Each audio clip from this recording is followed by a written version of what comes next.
গত প্রায় 16-17 বছরে, 16 বছরে 17 বছরে, বিশেষ করে বিগত যে স্বৈরাচার বাংলাদেশ থেকে পালিয়ে গিয়েছে, আপনারা আপনাদের যে স্বজনকে হারিয়েছেন, তাদের মতন আরো বহু স্বজনকে আমরা হারিয়েছি। আরো বহু সহকর্মী নেতাকর্মীকে আমরা হারিয়েছি গত 17 বছরে, প্রায় 16 বছরে। আমাদের হিসাব মতে 726 জনের মতন, যার সাথে এই 726-এর সাথে আজকের এই 142 জনও যুক্ত হবে নতুন করে। বিগত 10-12 বছর যাবত আমরা চেষ্টা করেছি আমাদের এই শহীদ যারা খুন গুমের শিকার হয়েছে, আমাদের সেই সহকর্মীদেরকে, সেটি শুধু ছাত্রদল নয়, বিএনপি, যুবদল, স্বেচ্ছাসেবক, অন্য অন্য আমাদের অঙ্গ সহযোগী সংগঠন, সকলের সাথে আমরা চেষ্টা করেছি দলের অবস্থান থেকে, দলের পক্ষ থেকে একটি যোগাযোগ রাখার জন্য। আমাদের যে লিমিটেশন আছে, যে সীমাবদ্ধতা আছে, তার ভিতরে থেকে আমরা চেষ্টা করেছি যতটুকু সম্ভব তাদের পাশে দাঁড়াতে, তাদেরকে সাথে রাখতে, তাদের সাথে থাকতে আমরা চেষ্টা করেছি। ঈদ পরব বিভিন্ন অনুষ্ঠানে আমরা গত 10-12 বছর যাবৎ আমরা চেষ্টা করেছি এই মানুষগুলো, এই পরিবারগুলোর পাশে থাকতে, কারণ তারা তাদের স্বজনকে হারিয়েছেন এবং এই স্বজন এই দলের একজন সদস্য ছিল, সেই স্বজন যাকে তারা হারিয়েছেন। ঠিক একইভাবে আজকে আপনারা এখানে উপস্থিত হয়েছেন, আপনাদেরকে এখানে আসার জন্য আমরা অনুরোধ করেছিলাম। যেই 142 জন স্বজনকে ছাত্রদল হারিয়েছে, আপনজনকে, সহকর্মীকে, হতে পারে গত 15 বছর যে অত্যাচার নির্যাতনের মধ্যে দিয়ে বাংলাদেশের মানুষ, বাংলাদেশের জাতীয়তাবাদী দল, বাংলাদেশ জাতীয়তাবাদী দল সহ গণতান্ত্রিক দলগুলোর সদস্যরা যেই অত্যাচার নির্যাতনের মধ্যে দিয়ে গিয়েছেন, তার ভেতরে, তার কারণে হয়তোবা কোনো কোনো পরিবারের সাথে, শহীদ পরিবার, গুম খুন শিকার পরিবারের কারো কারোর সাথে হয়তোবা আমরা যোগাযোগ করতে ব্যর্থ হয়েছি। দলের এই সীমাবদ্ধতার জন্য আমরা যদি কারো কাছে পৌঁছতে না পারি, দলের পক্ষ থেকে আমি আপনাদের কাছে দুঃখ প্রকাশ করছি। ইনশাল্লাহ আমাদের আরো প্রচেষ্টা থাকবে, যাদের কাছে আমরা পৌঁছতে পারিনি আমাদের সর্বশক্তি দিয়ে আমরা চেষ্টা করব তাদের কাছে পৌঁছানোর জন্য। সম্মানিত উপস্থিতিবৃন্দ, অতিথিবৃন্দ, আজকের এই অনুষ্ঠানে যারা আপনারা উপস্থিত হয়েছেন, আপনাদের যে স্বজনদেরকে আপনারা হারিয়েছেন, তাদের একটি লক্ষ্য ছিল, উদ্দেশ্য ছিল। যেই উদ্দেশ্য বা লক্ষ্যকে সফল করতে গিয়ে তারা তাদের নিজেদের জীবনকে উৎসর্গ করেছে এই দেশ, দেশের মাটি এবং দেশের মানুষের জন্য। কি সেই লক্ষ্য বা উদ্দেশ্য ছিল? আমরা যদি সংক্ষেপে খুব সংক্ষেপে যদি আমরা দেখি, তাদের উদ্দেশ্য ছিল এই দেশের একটু ভালো পরিবর্তন হবে, এই দেশের মানুষের একটু ভাগ্যের ভালো পরিবর্তন হবে, এদেশের মানুষ একটু স্বাধীনভাবে নিজের মতামত প্রকাশ করতে পারবে, কথা বলতে পারবে, তার রাজনৈতিক মিনিমাম অধিকারটুকু সে প্রয়োগ করতে পারবে। খুব সংক্ষেপে বললে হয়তো এই চাওয়াগুলো ছিল, এবং এই চাওয়াগুলোকে প্রতিষ্ঠিত করার জন্যই তারা সেদিন রাজপথে নেমে এসেছিল। কিন্তু রাজপথে নেমে এসেছিল, ঘরে ফিরে যেতে পারেনি। সেই স্বৈরাচারের বুলেটের আঘাত তাদের প্রাণটাকে কেড়ে নিয়েছিল। সম্মানিত উপস্থিতিবৃন্দ, আপনাদের যেই ক্ষতি হয়েছে, আপনারা যা হারিয়েছেন, পৃথিবীর তাবৎ সম্পদ এনে আপনাদেরকে দিলেও আপনারা তার সেই সেই ক্ষতি পূরণ করা সম্ভব নয়। তবে একজন রাজনৈতিক কর্মী হিসাবে, যেই মানুষগুলোকে আমরা হারিয়েছি তাদের একজন সহকর্মী হিসাবে, আমি এতটুকু অনুধাবন করি, যেই আশা আকাঙ্ক্ষা, যেই প্রত্যাশাটাকে পূরণ করার জন্য তারা ভয় ডর সবকিছুকে উপেক্ষা করে রাজপথে নেমে এসেছিল, সেই প্রত্যাশাগুলোকে যদি আমরা পূরণ করতে সক্ষম হই, তাহলে তাদের আত্মা কিছুটা হলেও শান্তি পাবে। এখানে একজন বাবা বলে গিয়েছেন, আমরা সবাই একসময় চলে যাব, সেই বাবাটিও চলে যাবেন এই দুনিয়া ছেড়ে একদিন। হয়তো তার সন্তানের সাথে তার দেখা হবে, সন্তান তখন তাকে জিজ্ঞাসা করবে, তোমরা কি করেছো আমরা চলে আসার পরে? প্রিয় সম্মানিত উপস্থিতিবৃন্দ, বাংলাদেশ জাতীয়তাবাদী দল একটি রাজনৈতিক দল হিসাবে আমাদের এই শহীদদের এই যে প্রত্যাশা, সেই প্রত্যাশা যাতে পূরণ হয় তার জন্য আমরা পরিকল্পনা গ্রহণ করেছি। আমরা পরিকল্পনা গ্রহণ করেছি এই দেশের আগামী ভবিষ্যৎ প্রজন্ম, তাদেরকে কিভাবে আমরা শিক্ষিত করে উপযোগী মানুষ করে গড়ে তুলব। সম্মানিত অতিথিবৃন্দ, আমরা পরিকল্পনা গ্রহণ করেছি, ছোটবেলা থেকে পড়ে এসেছি কৃষিপ্রধান দেশ বাংলাদেশ। এই দেশের কৃষিকে কিভাবে আরো স্বাবলম্বী করে গড়ে তোলা যায় সেই ব্যাপারে আমরা পরিকল্পনা গ্রহণ করেছি। আমরা পরিকল্পনা গ্রহণ করেছি এই দেশের এই মুহূর্তে সবচাইতে বড় যেই সমস্যা, সেই সমস্যাটা হচ্ছে আমাদের প্রায় 4-5 কোটি মানুষ,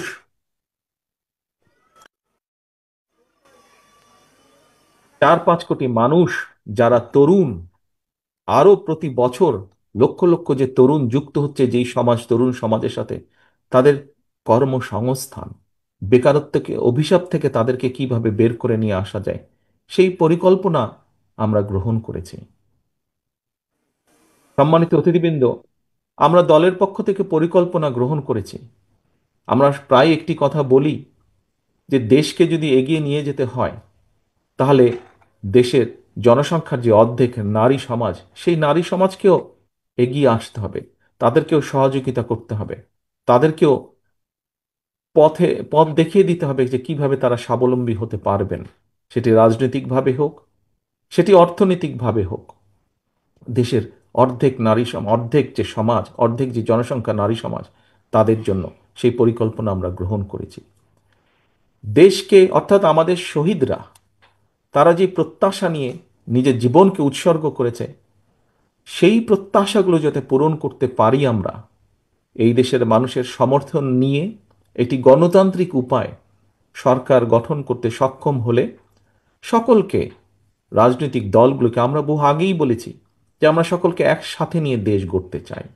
আমরা অতীতে দেখেছি যে দেশ বিভক্ত করে দেওয়া হয়েছিল এবং সেজন্যই দেখেছি বাংলাদেশ সহ বাংলাদেশের প্রত্যেকটি প্রতিষ্ঠান কিভাবে ভেঙে চুরে ছারখার হয়ে গিয়েছে। আমরা বিশ্বাস করি যে দেশকে যদি গড়তে হয় জাতিকে ঐক্যবদ্ধ করতে হবে। এই ঐক্যবদ্ধ করতে হলে পরিশ্রম করতে হবে। দেশকে গড়তে হলে জাতিকে ঐক্যবদ্ধ করতে হবে। ঐক্যবদ্ধ করার জন্য সব প্রকার উদ্যোগ আমরা গ্রহণ করেছি। সম্মানিত অতিথিবৃন্দ, শহীদ পরিবারের সদস্যবৃন্দ, আপনারা এখানে যারা বক্তব্য দিয়েছেন, আপনাদের বক্তব্য থেকে কতগুলো বিষয়, কতগুলো পরামর্শ বেরিয়ে এসেছে। তবে হয়তো বিভিন্ন কারণে আপনারা কিছু কিছু বিষয় হয়তো খেয়াল দিতে পারেননি, সেজন্যই হয়তো বেরিয়ে এসেছে। যেমন বলেছেন জুলাই সনদ, এটি আমরা 3 মাস আগে দিয়ে দিয়েছি। আপনারা বিচারের কথা বলেছেন, বিচারের কথা শুধু আপনাদের কথা না, বিচারের কথা সমগ্র বাংলাদেশের প্রত্যেকটি গণতান্ত্রিক মানুষের দাবি, প্রত্যেকটি গণতান্ত্রিক মানুষের কথা, দাবি এটি। কাজেই কেন আমরা সেটি করব না? অবশ্যই বাংলাদেশ জাতীয়তাবাদী দল যখনই সুযোগ পাবে অবশ্যই নিশ্চিত করার চেষ্টা করবে প্রত্যেকটি হত্যাকাণ্ডের বিচার। এটি নিশ্চিত করার চেষ্টা করবে, কারণ এটি আমাদের কমিটমেন্ট।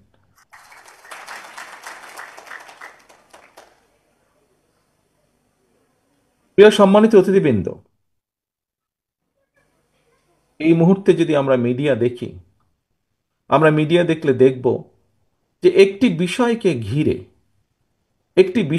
ঘিরে বিভিন্ন রকম কিছু কিছু মেসেজিং করার চেষ্টা করা হচ্ছে, কিছু একটি তৈরি করার, একটি একটি একটি একটি একটি গল্প তৈরি করার চেষ্টা করা হচ্ছে। দেখুন, আমি আমার একটি রাজনৈতিক অভিজ্ঞতার কথা আপনাদের সামনে তুলে ধরতে চাই। এই অভিজ্ঞতা আমার যেমন আছে, এই অভিজ্ঞতা মহাসচিব সাহেবের আছে, এই অভিজ্ঞতা মঞ্চে উপস্থিত রিজভী সাহেবের আছে, এই অভিজ্ঞতা মঞ্চে উপস্থিত আমাদের ছাত্রদলের সভাপতি, সেক্রেটারি, আমাদের ছাত্রবিদ্রোহ সম্পাদক বকুল সহ অনেক নেতৃবৃন্দের আছে এই অভিজ্ঞতা। কি সেই অভিজ্ঞতাটি?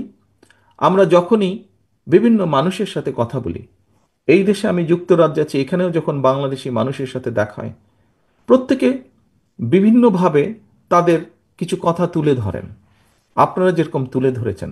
কেউ বলেছেন প্রশাসনকে এটা বলে দিতে, প্রশাসনকে কঠোরভাবে নিয়ন্ত্রণ করতে অথবা ঠিকভাবে গাইড করতে। কেউ বলেছেন বিচারের কথা। বিভিন্ন জন বিভিন্ন পরামর্শ আপনারা দিয়েছেন, এভাবে বিভিন্ন মানুষ পরামর্শ দেয়। সম্মানিত অতিথিবৃন্দ, সকলের কাছে আমি একটি কথা তুলে ধরতে চাই। কেন বিএনপিকে আমরা বা মানুষ পরামর্শ দেয় কেন বিএনপিকে?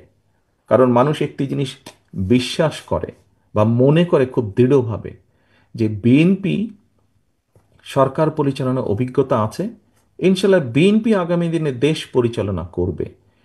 যে যেই কাজটা করতে পারে, আমি এটি তালি বাজানোর জন্য দেইনি, কিন্তু আমি একটি জিনিস বোঝানোর জন্য দিয়েছি, বলছি আপনাদেরকে। অর্থাৎ যে যেই কাজটি করতে পারে, অন্যজন অপরপক্ষ যদি বিশ্বাস করে যে অমুক ব্যক্তি অমুক কাজটি করতে পারে, করার ক্ষমতা তার আছে, তখন সেই বিষয় সংক্রান্ত পরামর্শ বা তার মতামত সে তুলে ধরে। আপনারা টিভিতে দেখবেন, টক শোতে দেখবেন, বিভিন্ন ব্যক্তি বলেন, হ্যাঁ বিএনপির তো এই করা উচিত, বিএনপির ওই করা উচিত, বিএনপির দেশ নিয়ে এটা করা উচিত, বিএনপির দেশ নিয়ে ওই পলিসি নেওয়া উচিত, বিএনপির ছাত্রদের নিয়ে এই পলিসি নেওয়া উচিত, শ্রমিকদের নিয়ে এই পলিসি নেওয়া উচিত। কেন বলে কথাগুলো? কথাগুলো বলে কারণ যারা পছন্দ করে করে না উভয় পক্ষই স্বীকার করে নিচ্ছে যে আগামী দিনে ইনশাল্লাহ বিএনপি দেশ পরিচালনা করবে। সেই জন্যই বিএনপিকে এই কথা বলে। প্রিয় সহকর্মীবৃন্দ, বিভিন্ন সময় বিভিন্ন পত্রপত্রিকা ইদানিং আমরা দেখছি যে বিএনপি সংস্কারের এটি মানছে না, ওটি মানছে না, সেটি মানছে না। অপরপক্ষে আমরা দেখছি অনেকগুলো দল সব কিছু মেনে নিচ্ছে। আমাদের নেতৃবৃন্দ বলেছেন যে এখানে তো আমরা এসেছি আলোচনা করার জন্য, যদি সব মেনেই নিতে হয় সেটি তাহলে আলোচনার দরকার ছিল কি? সরকার বলে দিত যে এই করতে হবে। কিন্তু আলোচনার জন্যই ডাকা হয়েছে, এবং সেই আলোচনাকে আমরা দেখেছি কিছু ব্যক্তি, তার মধ্যে কিছু মিডিয়ার কিছু অংশ সহ, বলার চেষ্টা করছেন, তুলে ধরার চেষ্টা করছেন যে বিএনপি এটা মানছে না, বিএনপি ওটা মানছে না, আর কেউ কেউ এটা মানছে ওটা মানছে। সকলের প্রতি সম্মান রেখেই আমি বলছি, দেশ পরিচালনার দায়িত্ব যারা যারা যাচ্ছেন রিফর্ম কমিটিতে, দেশ পরিচালনার অভিজ্ঞতা বা দায়িত্ব বা অভিজ্ঞতা বিএনপি ছাড়া আর কি কারো ওখানে আছে? কারণ নেই, আর কারণ নেই। কাজে বিএনপি যেটি মানছে এবং যেটি নিয়ে বিএনপি প্রশ্ন তুলছে, বিএনপির অভিজ্ঞতা থেকেই বলছে। কারণ বিএনপি জানে, বিএনপির ধারণা আছে যে কোন কাজটি করলে দেশের জন্য ভালো হতে পারে, কোন কাজটি করলে দেশের জন্য ভালো না হতে পারে। বিএনপির দায়িত্ববোধ আছে। দায়িত্ববোধ আছে বলেই বিএনপি বিএনপির অবজারভেশনগুলো তুলে ধরছে, বিএনপির আপত্তিগুলো তুলে ধরছে। যার কোনো দায়িত্ববোধ নাই তাকে তো যদি বলে যে তোমাকে হিমালয় পর্বত নিতে হবে মাথায়, সে বলবে নিব মাথায়। কিন্তু হিমালয় পর্বতকে তো মাথায় তোলা যায় না। যার দায়িত্ববোধ নাই, কাঁধে যার দায়িত্ব পড়ার কোনো কারণ নেই, কাঁধে যার দায়িত্ব নেবার কোনো কারণ নেই, সে তো সবকিছুই করে ফেলতে পারবে। বিএনপির যেহেতু দায়িত্ববোধ আছে, বিএনপির যেহেতু অভিজ্ঞতা আছে, সেই জন্যই অভিজ্ঞতার আলোকেই বিএনপি যেটা যেটা মনে করেছে দেশের জন্য ভালো, দেশের মানুষের জন্য ভালো হবে, বিএনপি সেটাতে সেটাতে এগ্রি করেছে। বিএনপি যেটাতে যেটাতে মনে করেছে যে আলোচনার মাধ্যমে সংসদে, আগামী সংসদে আলোচনার মাধ্যমে করে ফেলা যাবে, কাজটি আলোচনার মাধ্যমে আমরা করব, বিএনপি সেভাবেই প্রস্তাব উপস্থাপন করেছে। আজকে দেখুন, জুলাই সনদ নিয়ে আপনারা কথা বলেছেন, জুলাই সনদ নিয়ে বাইরে কথা বলেছে, কিন্তু কেন কেউ বলছে না? সরকার থেকে কেন বলছে না? ঠিক আছে, জুলাই সনদ তো এর কি ব্যাপার স্যাপার, এগুলো তো বিএনপি 3 মাস আগেই জানিয়ে দিয়েছে। কেন বলছে না? কেন কিছু কিছু দল পুরো বিষয়টিকে ভ্রান্তভাবে উপস্থাপনের চেষ্টা করছে?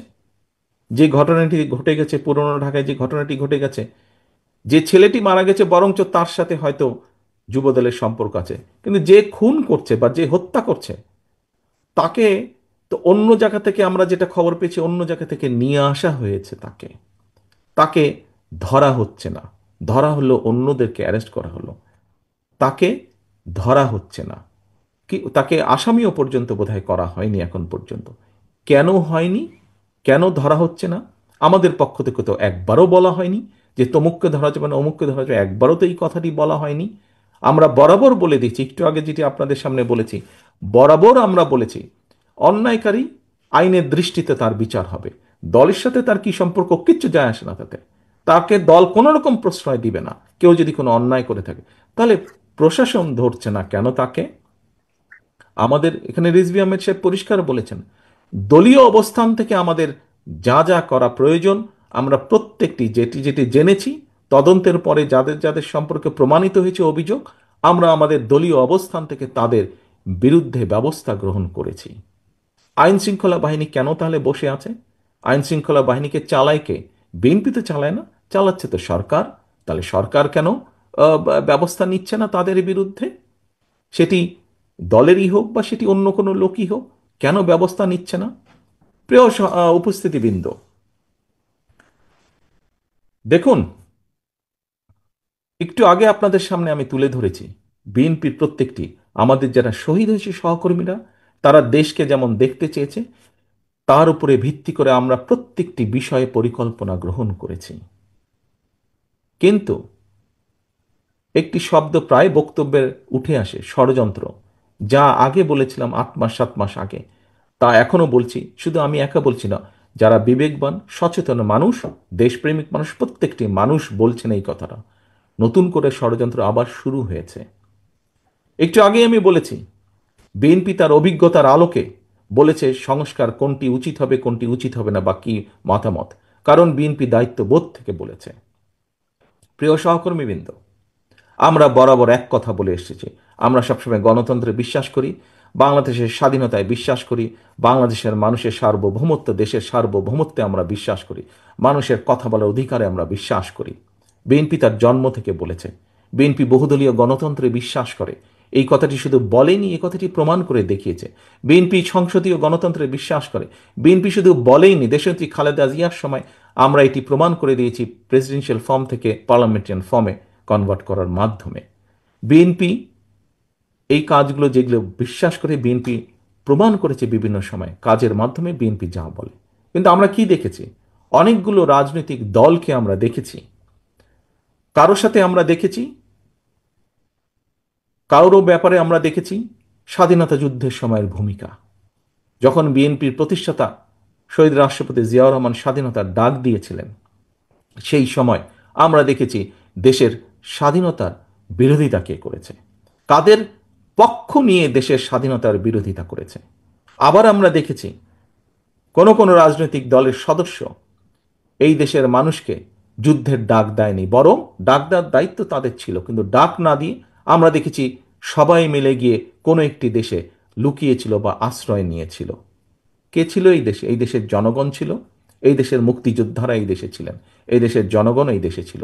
এবং সেই মুক্তিযোদ্ধাদেরকে, যারা মুক্তিযুদ্ধ করেছেন, তারা বিভিন্ন সেক্টর কমান্ডারের অধীনে মুক্তিযুদ্ধ করেছেন। আজকে যদি বিএনপির অবস্থান থেকে আমরা বলি, আমরা কাউকে দেখেছি একটু দূরের একটি দেশের গান গাইতে, আবার কাউকে দেখেছি একদম প্রতিবেশী একটি দেশের গান গাইতে।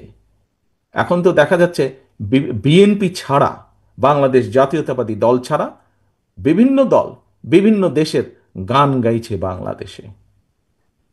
প্রিয় উপস্থিতিবৃন্দ, বাংলাদেশ জাতীয়তাবাদী দলের পক্ষ থেকে আপনাদের সকলের সামনে আজকে জোর গলায় আমি বলতে চাই, বিএনপি বিশ্বাস করে বাংলাদেশের জনগণ তাদের সকল রাজনৈতিক ক্ষমতার উৎস। বিএনপি বিশ্বাস করে বাংলাদেশের অস্তিত্বে। বিএনপি বিশ্বাস করে বাংলাদেশের মানুষের স্বাধীনতা সার্বভৌমত্বে, দেশের স্বাধীনতা সার্বভৌমত্বে। বিএনপি বিশ্বাস করে এটি বাংলাদেশই হচ্ছে বিএনপির সর্বপ্রথম এবং সর্বশেষ ঠিকানা। কাজে আজ পরিষ্কারভাবে আপনাদের সামনে আবারও আমি তুলে ধরতে চাই, যে হত্যাকাণ্ড জুলাই আগস্টে হয়েছে, যে হত্যাকাণ্ড গত 15 বছর হয়েছে, আমাদের সুযোগ আসলে ইনশাল্লাহ প্রত্যেকটি হত্যাকাণ্ডের আমরা বিচার করব। যত সময় লাগুক, ধীরে সুস্থে প্রত্যেকটি হত্যার বিচারকাণ্ড আমরা করব।